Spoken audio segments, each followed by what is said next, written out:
Hi, I'm Heidi Bragg, and this is Life, Cancer, Etc.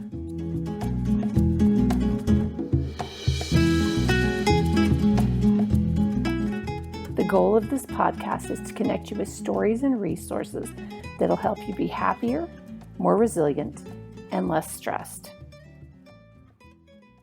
Today, my guests, that sounds so formal.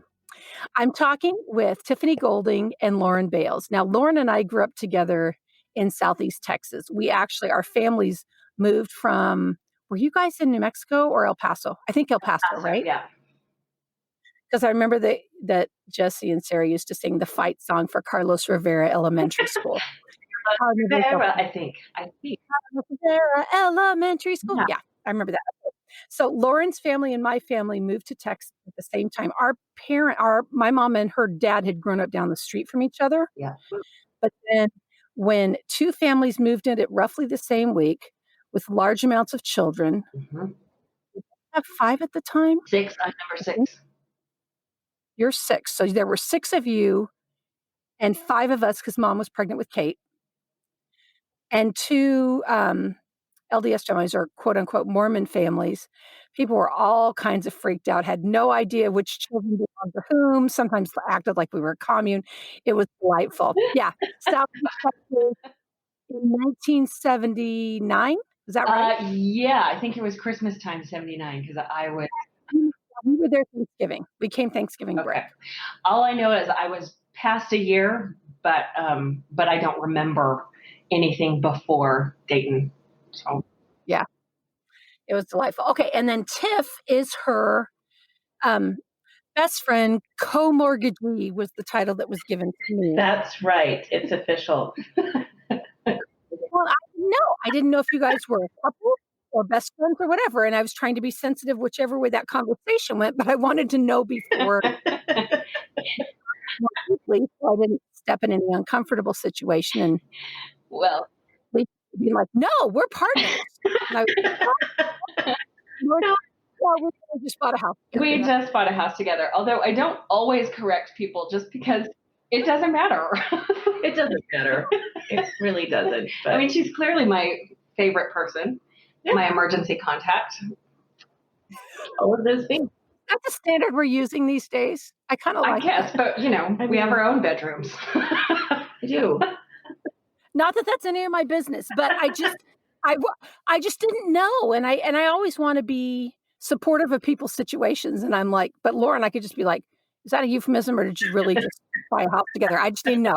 So I don't want to offend anybody. And then Tiff, Tiff just got diagnosed with breast cancer. And I didn't know this. Lauren's sister on Facebook was asking for chemo suggestions. And so I put some things down that had helped me.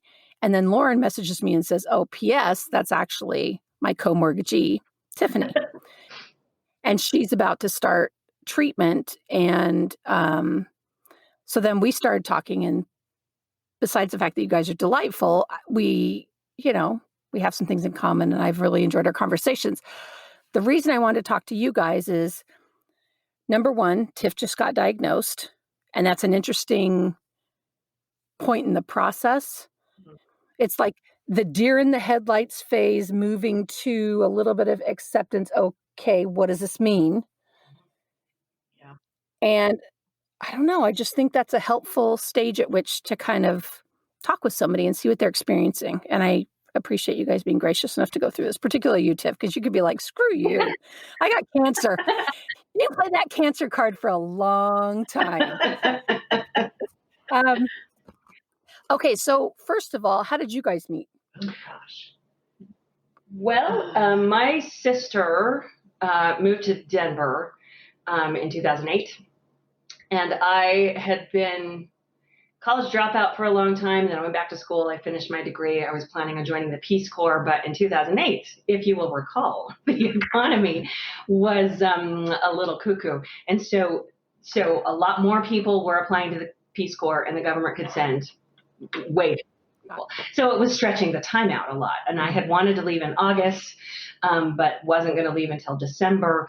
They have to give you at least 6 weeks lead time. So I found out in October that I wasn't going to leave in December. And so I graduated from college. I was managing a restaurant, and I was like, yeah, I don't want to be managing a restaurant. I want to go somewhere and serve and do something exciting and get me out of here. I've been studying too long. And so I learned that wasn't going to happen. And so I just said to my family, hey, y'all, I don't know what I'm doing after December. And Jessie messaged and said, well, come to Denver and help me with the kids, because she was expecting a baby. It was her 6th baby. Her husband was doing his executive MBA. And so he was quite busy, and she had another baby coming, and I had this time slot. And she said, come to Denver and help me. And I thought about it overnight. And the next morning I'm on my way to the restaurant, and I called Jess and I said, yeah, I'm totally coming to Denver. And she goes, awesome. Don't even pay attention to what Bridget said. I was like, what did Bridget say? This is another sister. It's another sister who at the time was living in the south of France and had made the same offer. Shut up. But I hadn't seen it. And then I just came to Denver and awaited my Peace Corps invitation, which I came in January. The Peace Corps invitation finally came in March, but by then I had fallen in love with Colorado. I had met Tiff, and we made great friends, and it was super fun. And I was like, I'm gonna not. Okay.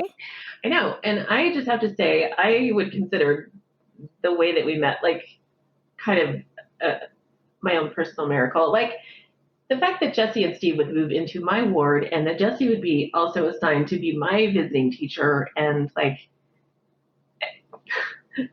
also, so the singles scene also sucks, obviously, when you're in the church. And like, I had been not doing it for a while, and it's just like this little time period before she moved in that I had just started kind of going, oh, I guess I'll go to single stuff. It sucks, but blah, blah, blah.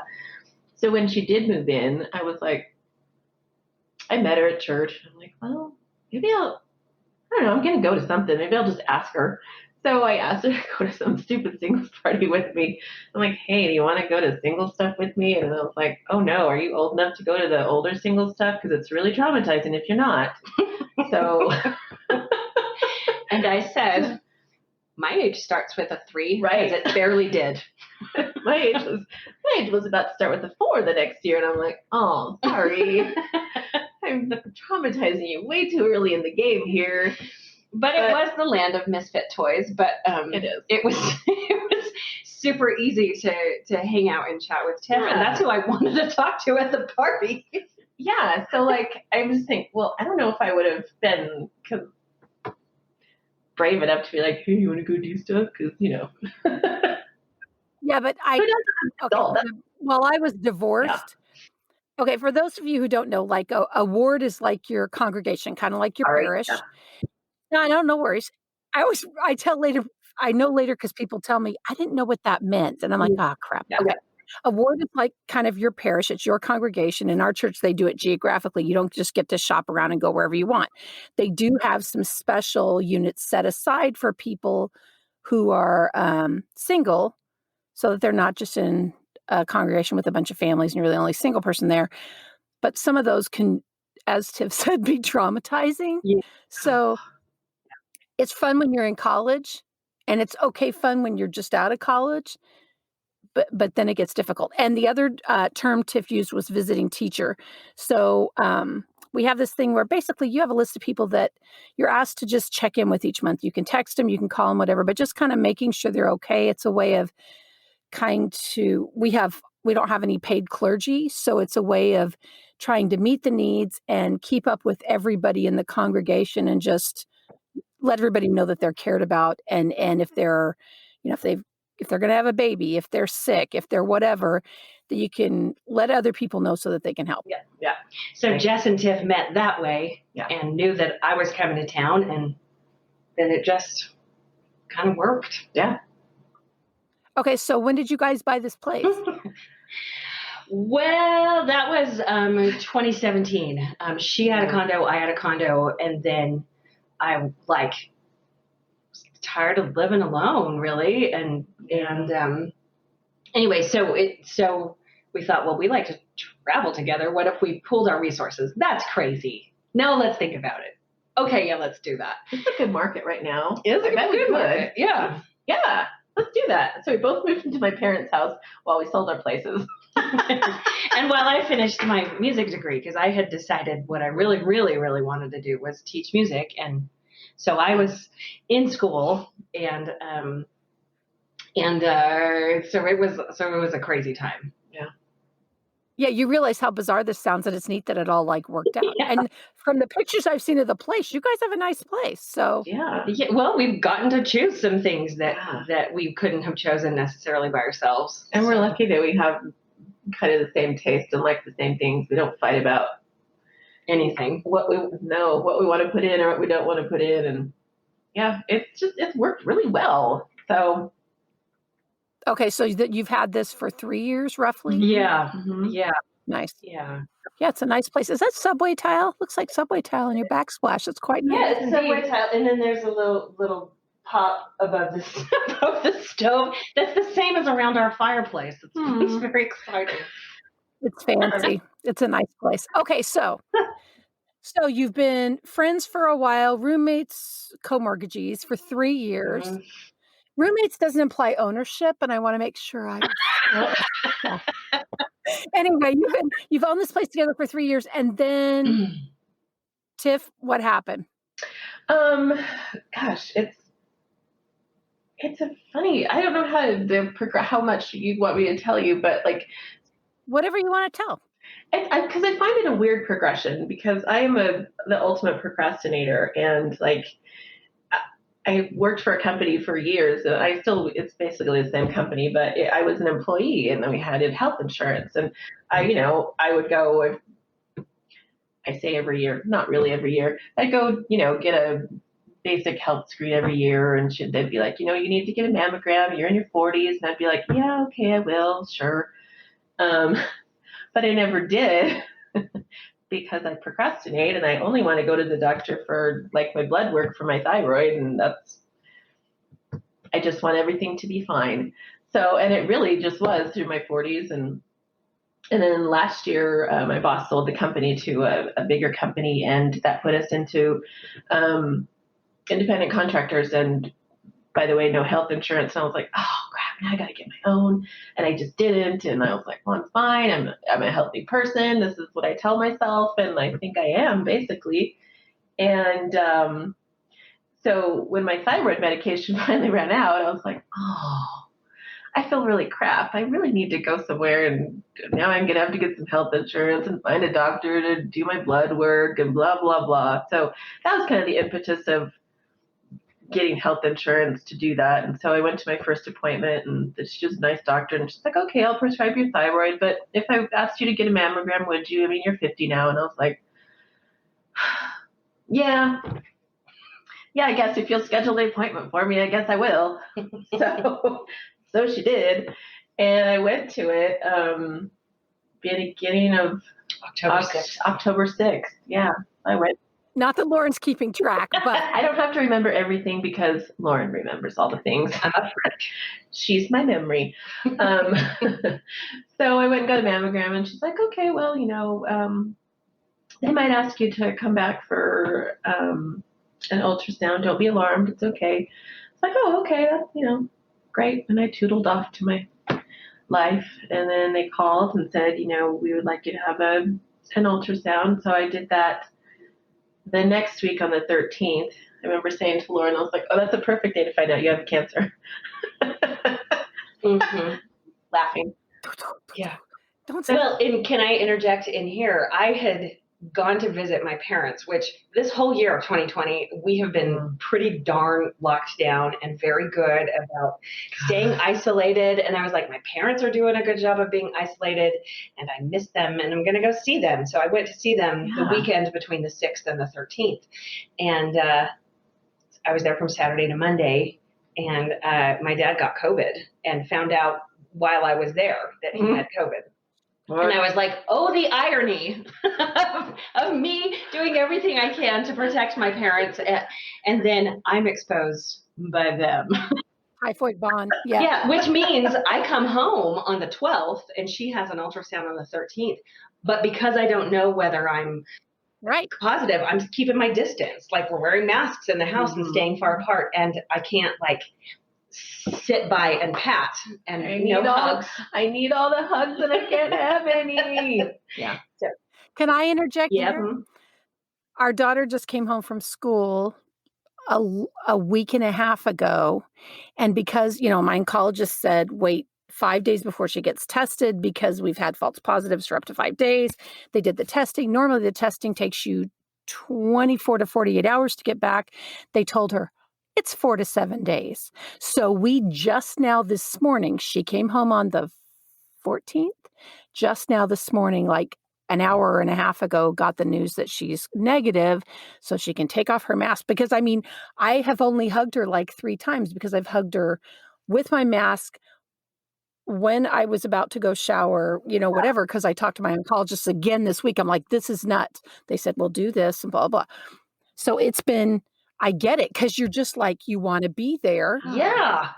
Well, and you can't. No, and we didn't know how scary it was going to be. We were like, yeah, you don't have cancer. Yeah. Jeez. I know, crazy. Then I went and got a biopsy in the next week, The 21st of October, and then they called on the 23rd. Said, okay, yeah, that is malignant, and I And did you say you suck? Because I have the tendency to say that sometimes to them, and I've had to watch that. And I'd be like, this sucks. You don't suck, but this. I did it. I was like, oh, okay, all right, thank you. She goes into hostess mode and wants everyone to feel comfortable. I'm right. sorry you had to give me that terrible news. Thank you for telling me that. So lovely. Oh, yes. All right. I know. I can hear my voice going into like polite, all right. Oh, sure. No, you have a good day too. Great. Oh. Yeah. What an idiot. No, but that I think as women particularly, that's the default. Yeah. The default is, we go into manners mode. I don't want you to feel And uncomfortable telling me right. news, so Yeah. I will act okay with it. Even as your voice gets higher and higher and higher. And normally the way I run with stuff is I catch the ball and I run. Like I deal with what's in front of me. And then later I go, whoo, look at that. But I happened to be upstairs when the phone call came through, and I sat down in her chair and in her office and listened in, and I understood it and felt it immediately, which was been weird for me, but I was able to understand it right and I'm oddly grateful for that, because I was able to go, oh no, this is serious, and I'm glad to be sitting by you, and so that you're not hearing this by yourself. Same. Yeah. So I don't know. Then off to the races with all the appointment. Yeah, that was a Friday. It was a Friday afternoon, and I that's worse. Yeah. Because then you've got the weekend to wait. I hate that. Well, they called in the morning to say, we're reading the results. We know that it's malignant. We don't know very much more than that. But I'll call you. I didn't want you to wait, and I'll call you when I know more. So the nurses called at least a couple of times that day. Okay. Second one, when the second call came through, the nurse was saying, so we've known it was malignant all day, but we know a little bit more now, and was giving a little bit more information about its size and a little bit about its chemistry and what that means and what it might mean, and how, just a little bit of like an anatomy lesson. Like, here's what the inside of your breast looks like. It looks like a tree. There's a trunk and there's leaves. We don't know if it's in the leaves or in the trunk, meaning they didn't know if it was ductal or lobular at that time. But she also said, it won't make a difference in treatment. We're going to get it out and we're going to treat you. But I'm sitting there, and I was supposed to teach lessons in the afternoon, and I am, professional. And it was getting closer and closer to my lesson time with my first afternoon student, who is an adult, and she's a friend of mine, and I adore her. And I don't miss my lessons, but as the phone call stretched from 30 minutes closer to 45, I'm texting my student. I'm like, listen, I need a minute. Anyway, so I was like 15 minutes late. I told, and I was already planning in my head as I'm listening to this crazy news to like reschedule her, which anyway, so traumatic for me in every way, like traumatic, because I don't do this professionally, but also, holy cow, what are you saying? Anyway, so I pull myself together. I go downstairs to where I've been teaching, And I turn on my camera and I sit down and I have my guitar and I smile at her and I'm like, hey, and she goes, hey, and then I start to cry. I think that's a very normal reaction. Yeah. And I'm like, I'm sorry. So I rescheduled hers and then taught the rest of my afternoon after I got myself together. I always tell people I need 24 to 48 hours to be bitter and resentful and upset and process. Usually it takes me less than that. But if you tell me, well, it could be worse within the first 15 minutes of receiving bad news, number one, I want to pop you upside the head. I don't, because my parents raised me right. But the thought is there, that impulse is there. Mm. And number two, you don't get to feel the feelings. And Yeah. I was telling the therapist, Kev, my husband, when I got diagnosed, he's like, we need to get established with a therapist right now so that whatever comes up, we've got somebody everybody in the family is comfortable with to go to. And we've all gone, except for our oldest son who was out of state. And so Sharon's like, I'm like, but I don't want to feel anxious and I don't want to feel, I had some side effects from medication that didn't go well. I don't want to feel this. She's like, I understand that you don't want to, but the more you try to push that down, the more it's going to come back to bite you. So if you can just let yourself feel those things that you hate, Yeah. you will move through them more quickly. And I have known that intellectually for a long time, but to know it, I'm tapping my head. Now I'm tapping my heart. To know that emotionally and feel that on that level, that was in this experience, I think the first time. And you hear all those things people say to you, you need to give yourself time, you need to do this, whatever, and you understand them intellectually, but until you can integrate them emotionally, you're still just kind of barely dog paddling to try and stay afloat. Yeah. Yeah, it's true. I think there are just some things that you think you will prepare for, and oh well, I can do these things to prepare, and I can do this to prepare myself, and it really some things you can't prepare for until you're actually doing it. Like, Yep. Mhm. and then you're like, oh, all the things I thought that would prepare me are not. It's different, Yeah. and that's okay too. I don't think the preparation is bad because some of the things I had prepared for did help. Mhm. But there are other things that you just can't even Yeah. wrap your head around or your heart around or whatever until you're right in the middle of it Yeah, or even like sometimes or after. like years after. I call it my own personal book of scripture. Let's see, let's go back to the year 20. Like what did I still learn things from From Tiffany, chapter 20. chapter 20. What an idiot. But, I can still go, okay, I can see that in a different light now. And yeah, Yeah. lots of learning. So let me ask you this. What, like you've been through 3 Great. chemos? Okay. Out of 12, is that right? 12, yeah. One last Okay. mile. One lap. No, that's awesome.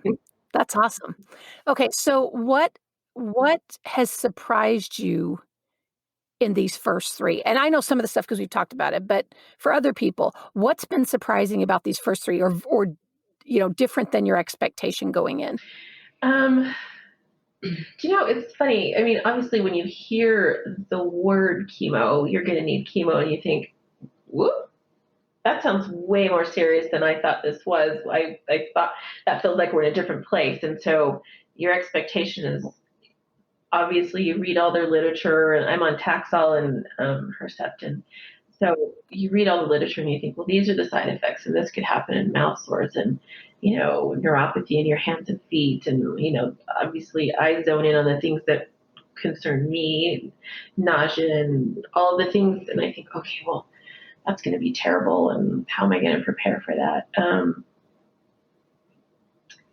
And so, yeah, I thought that I was prepared for all of those things. And what has surprised me is how well my body has taken it so far. I wasn't prepared for that, I guess. And that sounds really dumb. Like, really, you're not prepared for how good you feel? But aren't you waiting? I was waiting for the other shoe to Yeah. drop with some of this stuff because I was like, I'm not projectile vomiting. Yeah. So I have like mild diarrhea and mild tummy troubles and maybe my joints ache sometimes, but like I still have my hair and days after I still feel fine. Um, uh, yeah. And so I feel like, wow, I don't know how to take that. I feel lucky so far, and I guess I'll count this as a win for myself in the first 3. And I don't know how it's going to be going forward, but yeah, it feels like, when's it going to get bad? I don't know. yeah. When is it going to be like, I'm not going to be able to take it? I don't know. It's a little bit like when the lockdown happened in March and then April, Tiff's work dried up.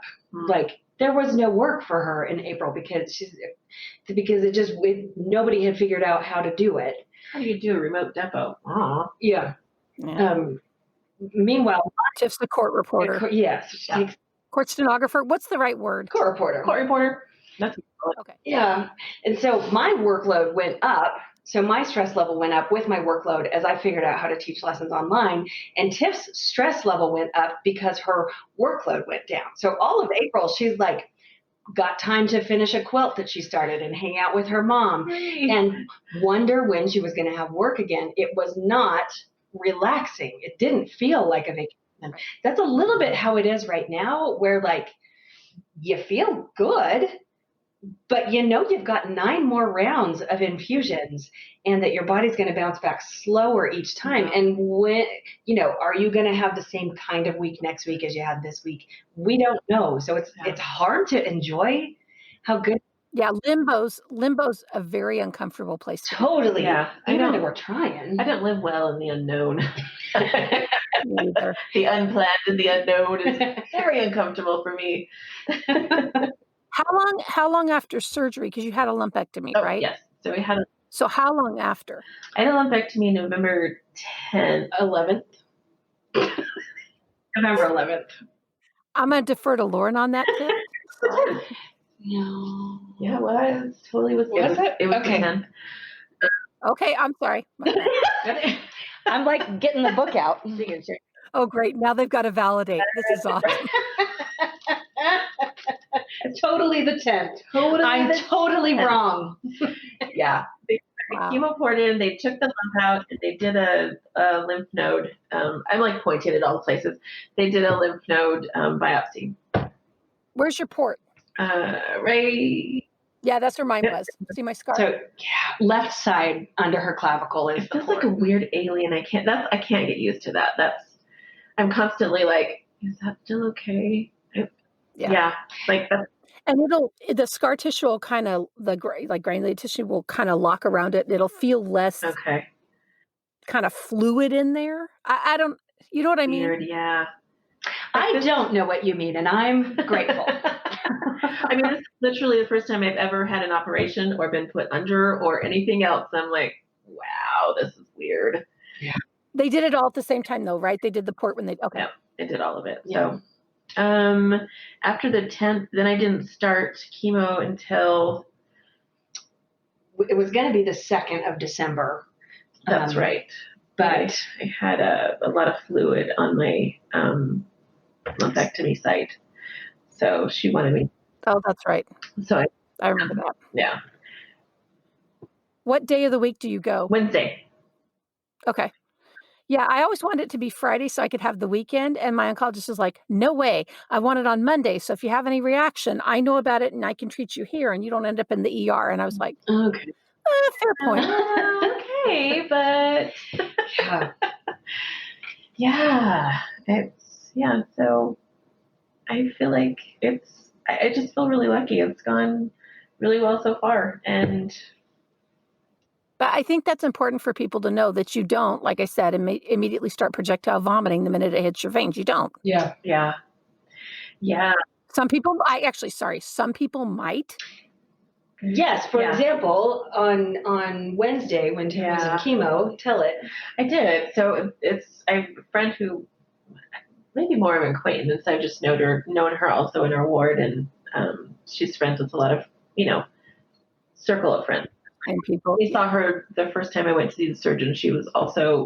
That was her first appointment.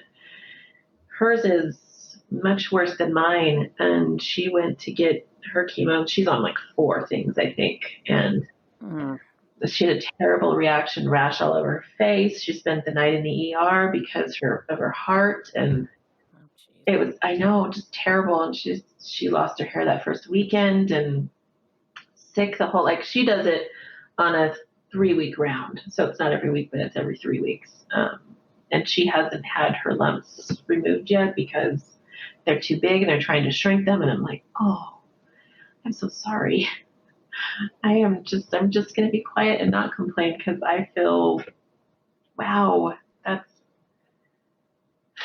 bigger. It's harder, bigger. but it's also like it's different, and it doesn't invalidate when you have discomfort and you please have to tell people. Ding, ding, ding. Yeah. Well, and that's the thing is I think sometimes, there was some guy in the chemo room my chemo room was a quiet chemo room. People didn't really talk much, but my friend and I were always talking and laughing. So, so one time she had to walk out and do something, make a phone call or something. And there's this older gentleman there, and he's telling me how he was like his tear ducts got infected and all this other stuff. And I felt so sorry for him. And at the same time, I'm like, please shut up.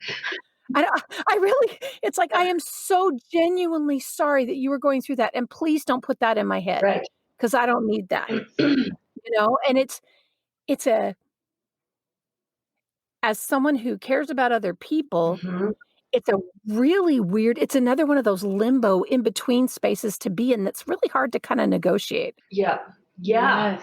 Yeah. And in the same way that Tiv hasn't felt sicker or worse, it's weird to allow people to love on us and serve us, except for it's so important and helpful and lovely. And holy cow, it's been good.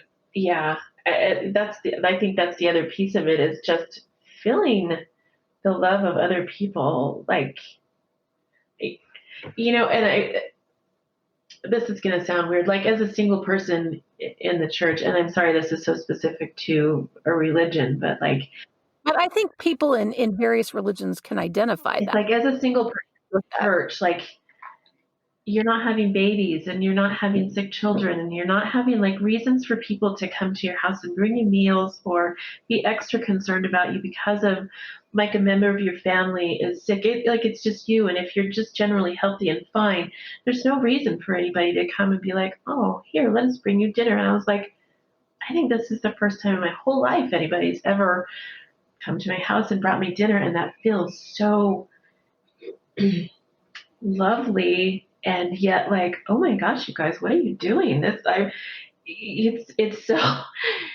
so strange to feel that, but I feel like maybe that's part of the part that comes with this particular journey is to feel the love of other people, because it's easy for me to love others. That's not hard, but to feel the love of others is difficult to receive sometimes. And I think maybe that's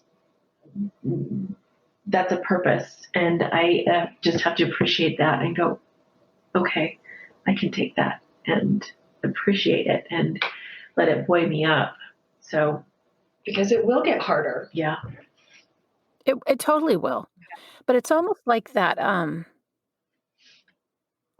It's almost like that care and that concern and that love and the my atheist friends are, I'm going to hold a good thought for you, and my agnostic friends, like, I'm putting it out to the universe, and other people, I'm praying for you, whatever. It's like that envelops you in like this flannel or something that kind of buffers you a little bit when those things happen. Yeah. Mm-hmm. The good energy of people and the love that they have for each other and for you. And I just, And so I think I want to be able to focus on those things, on the good things, and let that, because I'm generally a positive person and, glass is half full and it'll be fine. And truly, I do think it will. And that's just my general attitude of, it might suck for a while. It's still going to be okay. Yeah, because it's a thing you've got to do. It's not who you are. It's a thing you got to do, right? Yeah, my body has this thing and I'm just going to go help it take care of it. I don't know. Yeah. I get that. And I don't know about you, but for my thing in particular, and it's because it was weird and rare and nobody else really had it, and the odds were so not great. Like Amazing. 5% window, you got a 5% window. I was just like, well, okay, I'm not going to look at the message boards and whatever else because for me that wasn't helpful. Yeah. Some people it is, that's great, but for me it was all really negative, and I'm like, yeah, I don't need that in my head. No. And so even though this is a weird journey and it's so abnormal in so many ways, and it's going to be short, we got some good advice. I had a friend of mine, a previous client who had breast cancer a few years ago, and she is a couple of years past her chemo. She's all done. She's had a double mastectomy and reconstruction, and she's done with chemo. She's on all the other maintenance stuff. And she said, you won't feel like taking pictures, but take pictures and also write stuff down. And so I mentioned the book a second ago. Here's the appointments that she's had so far on the first page. And then some other questions that we've had. But then I started writing kindnesses down. Yep, I had a book of good things. I think we might have gotten this detail from you, actually. Yeah. So the kindnesses so far are stretching 1, 2, 3, 4, 5, 6, 7, 8, more than 8 pages. And I still have notes of things that I need to write down. Like, it's. And you write little. I write small letters, but lots of them. True. Really good at it. Very compact. Yeah. And, even already, like when I first sat down to write the kindnesses, I was like, oh, I have like 3 people have brought dinner and I need to write that down. And then I was like, and so it's already, oh gosh, I look back and I'm like, oh yeah, oh gosh, yeah, I'm glad I captured that. Me too. Because I forget stuff. Yeah. Well, and our brains are on, how do you feel? Are you going to puke? How do you feel? What do you need? Can we go someplace or do you need to stay close to home? It's true though. And what's going to sound good? Yeah. What's going to sound good to eat? Yeah, because your taster is already starting to change. Yeah, taste is different. Somebody told me something the other day. Dang it. I'll find it. I interviewed this lovely woman in Australia who was 30 when she got diagnosed with breast cancer. Gosh. And then I think this thing that I use for long distance interviews, because it was one day her time and a different day my time, it did not look like it had saved the interview. And I've been working all week trying to find it. I think I may have found a way to find it. She told me something that helped with that metallic taste. Oh. I will find it and I'll text you. But but there are like tips like that from people, and people are like, oh, do this. And you know what? Vanilla usually works for, if you just need a clean smell that isn't usually too offensive, that's one. And just I don't know. Or like the Kessler stuff for your mouth, the magic mouthwash stuff. That's great. I mean, but it's interesting to me that people. And some of the stuff they offered was just not stuff I was going to do. Let's put it that way. But it was offered as a kindness and out of a desire to help and out of an abundance of concern. Yeah. Yeah. That's really lovely. It is really lovely. I love people are like, what can we do to help? This helped me. And, it's. Yeah. Even some of my clients brought me a Christmas gift, but it had stuff in it for Tiff. Like one of my clients, the one of the dad in that family, he's a physician, and what they brought me for Christmas was a basket for Tiff. Like, oh my gosh, That's awesome. I loved it so much. I know, because all of them had to know, because that's that changed the way I did our holiday performances. Yeah. So Right. we're not going to be inside because Tiff's immunocompromised. And so, So sorry. yeah, Felt terrible about that. it worked. It did work. Yeah. So How are you doing with okay, you said you felt bad about that. I really get that. I hate that something my body was doing is inconveniencing or taking away from it's like this last week with my daughter. I mean, yeah. I hate that something my body's doing is taking away from other people's happiness or experience or whatever else. And I know it's natural. How are you doing with that in your head? That is Because I've talked to you enough now to know that might be a thing. yes, that was really hard. Like when Lauren had to figure out a different way to do her interview recital, which is doubly important at this point, just being able to see her little people in person, and the fact that she had to go way out of her way because they couldn't come in our house because of me. That's a hard one. I hate to inconvenience anybody or make anybody change course because of me. I still getting my head around that. Yeah. Tiffany would like to make no waves, please. Thank you. Please none. Please no waves at all. I just want it all to be lovely and just flowing. Go with the flow. It's fine. Even to the point where she didn't want to inconvenience the nurses during chemo round 2. Pardon me, I'm having I've got some discomfort. Oh. Oh my gosh, it hurt so bad. It hurt so bad. And I was like, I'm sure there's probably some mild discomfort expected. I'm sure it'll be fine. This feels like the worst period cramps I've ever had. Oh. And also my back really hurts. And so I got up to go to the bathroom. I was just passing a nurse and I said, is it normal to feel really a lot of pain? And she goes, no. No. No, it's not. And I'm like, oh, okay. She goes, all right. She goes, okay, well, what are you feeling? And I told her, and she's like, okay, we're gonna stop the drip right now. I'm like, oh, we are? So it's like that kind of not normal. Gotcha. Okay. No. Yeah. All right. Yeah. Yeah, no. Well, because I had to tell her, like, I'm such a smarty pants. I'm like, you're not hosting them. They don't want to feel comfortable. They're doing a science experiment. They want to know all the things, all your observations. They want to know that. They're doing science. They're not at your party. I like that. They're doing a science experiment and they want to know all the things.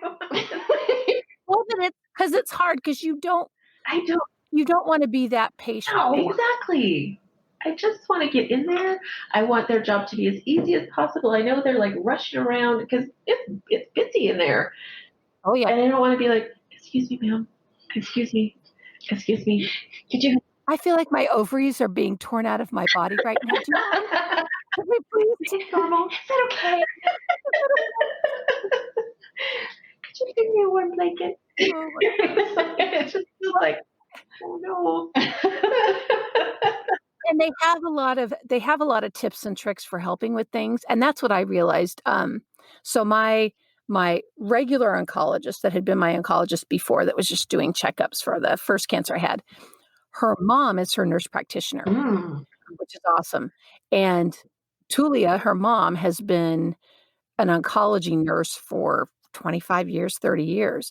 So, and Anna's been in practice for, I don't know, 15 years, something like that. Anyway, but the team of them together were so great. And the nurses were always like, if there's a problem, Tulia, the mom, the nurse practitioner, would be right in. She'd be like, okay, what are we doing? Like that time, I think I told you guys, I don't know if I've mentioned on a podcast yet, but I had a reaction the second time I got chemo, because it was the time I would get one week, and then the next week I'd get that one plus another one, and then I'd have a week off. What was the first time I'd gotten the two together? And I'm like, I'm having trouble breathing and I feel really hot. My friend Sarah's like, Sarah's like so low. She's like you, Tiff. wants it to be nice and lovely, so low key, but she's like, excuse me, we need someone here right now. We need someone here right now. And I said, you were so like assertive and so, just took charge. She goes, because I knew we needed somebody there who knew more than I did, like right now. Yeah. I know. And then they had, they fixed things and then they were able to restart my drip in about half an hour. They gave me a buttload of Benadryl because I was real sleepy after that. But Oh, yeah. but I mean, they have ways of helping you deal with all this stuff, but they can't help you if you don't tell them you're experiencing discomfort Yeah. or pain, just throwing that out there. That's true. That's true. And they slowed my drip down the next week and it was fine. I mean, And her ovaries did not catch fire that they week. did not. Excellent. They were totally fine. Yeah. I'm not a doctor, but I hear that that's a good sign. I think it is. I think so. Yes. Steve. Yeah. I know. Yeah. I don't like the Benadryl and I don't like the steroids. But But it worked. yeah. That's the thing. So Jeez. I don't know. There anything either of you wish you'd known ahead of time or you do differently at this point? Well, not yet. The thing I wish is that I could go with and sit by her during chemo, but I can't because of COVID. COVID. So COVID chemo's got to be a whole other class of just ridiculousness. It's so stupid. I can drop her off and pick her Yeah. up. But here, the one other thing I'm grateful for is that we don't live very far from Tiffany's parents. And so Tiff's Yeah. mom does a lot of the help. She's fantastic. She does. She's been so good. I mean, Because it's a lot of running around. I mean, it is. Yes, it's a lot of running around. There's going to be Benadryl, so she probably shouldn't drive because how are you going to feel today? Probably the same as last week, which is okay, but we don't know. Mhm. So, and also, I still have to work. you got work. I know. And my appointments are at a set time, and it's important that they're boom, boom, boom, right where they belong. So, I can't think of anything I wish I had known. I mean, I probably should have gotten a mammogram earlier. My oncologist was not impressed that my first mammogram was at 51. She was like, really? Really? but it was so little when they saw it, and it was so fast growing. If you had gotten a mammogram Yeah. 6 months ago, was it there? Well, I don't know. I know. I Would don't they have know. even seen it? I don't know. Between imaging and surgery, between the time they first saw it and when they took it out, it grew by like 50%. Jeez. Yeah. It was about a centimeter. But, yeah. And then when they took it out, it was a little bit more than a centimeter and a half. It was 1.6. But Tiffany, do you concur with that number? Because now I don't know that I trust the 1.6. I believe so. I mean, those are probably approximate measurements, but it definitely did get a little bigger. That is what the surgeon said. So I'm gonna give her yeah, that. she did. Okay.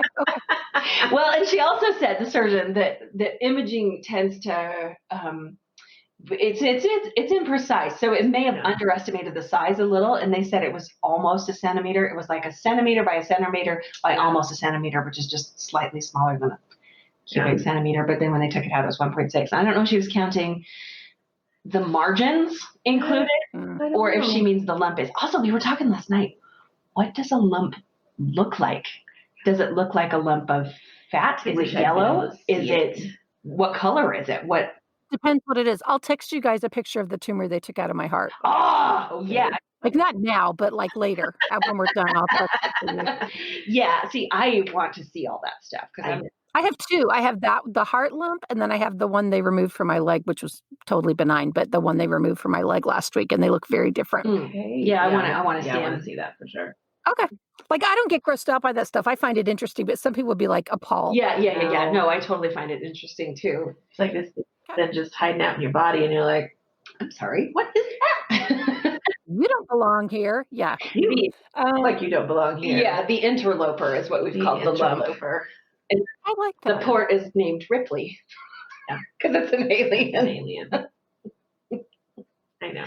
Hopefully it doesn't come out when she needs chemo. That's disgusting. Oh gosh. No, thank you.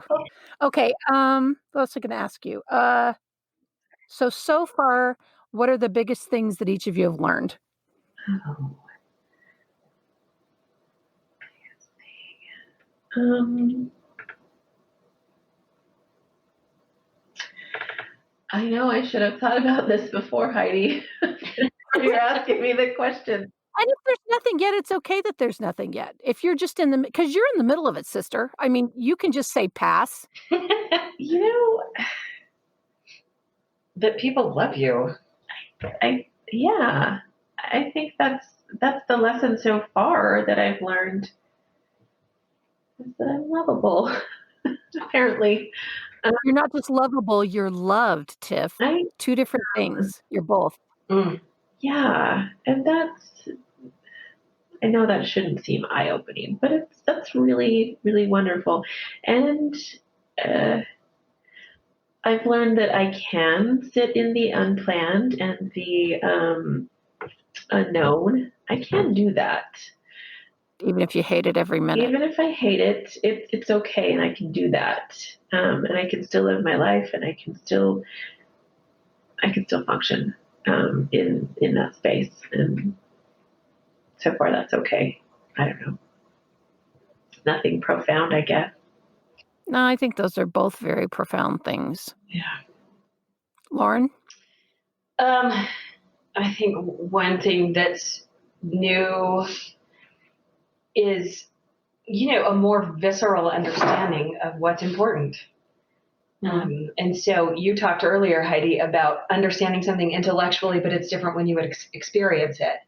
So clearly I knew Tiff was important to me. I was like willing to share a mortgage with this person and share space with this person all the time. I am an introvert and I need my alone time. Like when we were house hunting, it was like, yeah, but is there space for us to be alone? Like how many living spaces are there? Yeah. And so, that was an important thing. And so I knew that, I understood that. I had made life choices based on that understanding, but it's different to go, oh no, this is not Yeah. okay. Yeah. So A lot of my happiness depends. Yeah, it's based around you and the things we do and relationship and. hmm yeah, well, and Yeah. I was going to go see my parents again in November, but no, I canceled that, and I'm seeing no one for Christmas except for the people that are already in our. Yeah. I guess people are In your bubble. Yes, I've been saying bubble. Yeah, in our bubble. Yeah.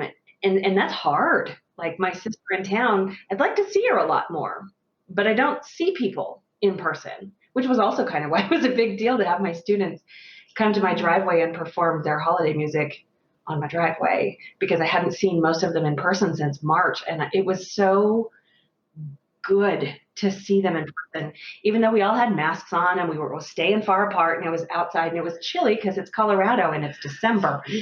But that was also Oh, no, fingers froze.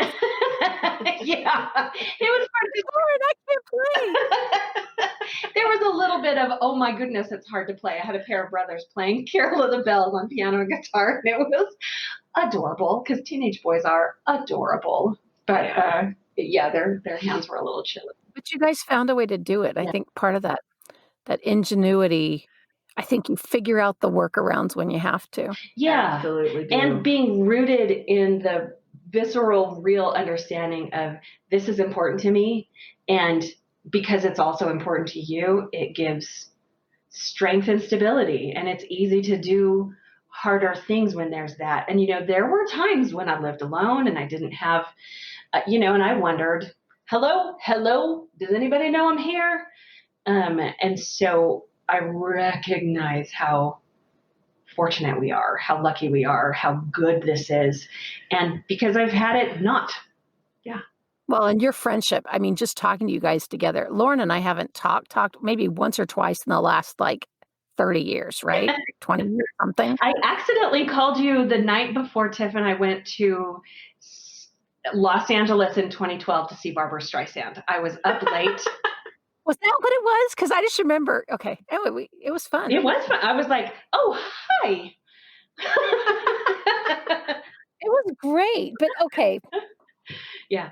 Not exactly, but just we've talked a lot more in the last 4 or 5 weeks than we have in decades, and it's just the friendship you guys have is really something amazing, and I just love it. Me too. It kind of is. It really just is um, yeah, it's just a special friendship. Like one of those kind of relationships you think, I didn't think I would ever have that. Especially just being a single person, you expect that your close relationship would be like a marriage relationship, and that just hasn't happened for either of us, but we get to have this friendship. Mhm. So, And still get to spread out all the way across my bed if I want, because Yeah. I don't have to share that space. I don't have to ask her how to spend my money. I can do what I want. You're killing me right now. Whatever I You're killing me want, right ask now. her. That's right. You're killing me. Yeah. Best of both worlds. You get a king size bed, ladies. That's how it works. I can be on both sides. Doesn't matter. Oh my gosh. Okay, so last couple of questions. Yeah. Bucket list items for each of you. Just tell me a couple of your highest rated bucket list items. Mine is ridiculous, so I'll go first. Right. Oh, listen to the interview with my radiation oncologist. He says it at the end. And if you beat him, I will let you know for the ridiculous meter. Well, it may not be as ridiculous as that. I don't know what Okay. it is yet because it just came out this morning. But my bucket list item is to skinny dip in all the major bodies of water on the planet. Okay, I don't think that's necessarily ridiculous. I think I have, but I don't have all of them, but I have some. Let's say. Well, I'm fairly private, Heidi. Ask them, what the heck did that mean, Lauren? No, I mean, being naked in a semi-public place is, There's a whole method. We can talk later. If you swim out far enough and you have an easily removable well, that suit, is, then you can technically skinny dip yes, in places. that's how I And found then it. I did swim out with my suit on, and then I took it off and held it above my head, and Tiff was like, waved it as a banner. Yes. She dipped her butt in the water in Iceland. I mean, Now that takes commitment. I don't know. If but I am counting the North Atlantic because of that. I would. I think that's fair. It's Iceland. Yeah. Goodness sake. Okay, Tiff. I really want to go to the Maldives and stay in one of those over the water huts and just like all you see is the ocean around you. And for sure I would skinny dip there. But I just, to me, that is like, I really want to do that. That's a place I want to go. I mean, probably most of my bucket list would include just travel somewhere. Yeah. Oh yeah. I'm sad about not traveling. But yeah, probably Maldives. Yeah. Over the water bungalow. And travel. And that's part of why we bought our house together, so that it would free up our other resources and we could travel. Yeah. So Oh yeah. Christmas Big shopping one. was hard, kind of, because I didn't want it to be. She's received a lot of lovely things from a lot of lovely people. And so it would be easy to stay in that vein of here's more stuff because you have cancer. Did you know? I don't know if you remembered in the last 4 seconds, you have cancer. So your Christmas present is going to be about you having cancer, except no, it's not. So that was like important to separate. I think so. Yeah. I think so. Okay. Your favorite places to be. Doesn't have to be one. Could be 2, 3. It could be a scene or it could be an actual locale. Favorite city is probably London. Anywhere in London, I love to be. I could just be sitting in a park in London. I love it. I could be on the tube in London, and I love it. True. But I also really love my bed. That's my other favorite place. Bed or London. Yeah, I don't think those are mutually exclusive. Nicely done. for sure. Piano bench for me, because that is where I lose track of time. So that or vacation. I love to be part of what's fabulous about London is when we are there, it means that we are on vacation. Yeah. So I've only been to Heathrow, so I have not Oh. been to London. Well, We will. Go. Let's go. Let's do it. Want to? Because there's still a lot of stuff we haven't seen. I want to go back to Italy too. Kevin and I are going to Sardinia. That's our next Italy trip. Oh, Yeah. yeah. I Yeah. would love that. Yeah. Well, I really appreciate you guys doing this. I know, because Tiff, you're in it. And I really think there's value for other people of talking to somebody who's in it. And I realize that means being vulnerable and kind of putting yourself out there. And I just want to say thanks. Well, yeah. Thanks for even asking me. I this whole time I thought I don't know if I have anything to say. I mean, I'm just kind of working through it. And 1 hour later, I think you're wrong. Well, and 12 years later, I also think she's wrong. I got to go with Lauren on this one. Yeah. The Tiff always thinks, oh, I only have a little bit to contribute. It's not even a big deal. But yes, it is, and it's wonderful. And the other funny thing is, that's how her mother is too. Tiff's mom is always like, oh, it's nothing. I just did a 5-course meal and made you an outfit from my sewing room. I just made you this beautiful quilt. I mean, it's not perfect. Except it basically is. Except it basically is. Yeah. And and so I'm glad that to is see that. mother, but also she does it. And I'm like, can you notice that what you do is good? Can you feel that other people? Value that. Yes. Thank you. That's lovely. I will. She's so good at that now. Thing I will say, is feeling it. Lauren, she really has helped me too. I used to say something nice and she'd go, no. And then my line was, take it. Just take it. Just take it. Take the compliment, ma'am. All right. Well, you guys are delightful. And You are. that's only because I'm here in this closet studio. Just take it, Heidi. So well decorated. I mean, thanks, Lauren. Thanks, Tiff. See? So when we get done here and close this out, I will text you tumor pictures because you're some people that I can do that to. Yeah. Okay. Love you guys. Love you. Thanks. Love you. So obviously, Tiffany and Lauren are delightful. And I really appreciate Tiff being willing to talk about this while she's going through it. I'm excited that it's a new year. And again, please look around, see if you can do something nice for somebody else. Count your blessings and make it a really great week. Thanks for listening.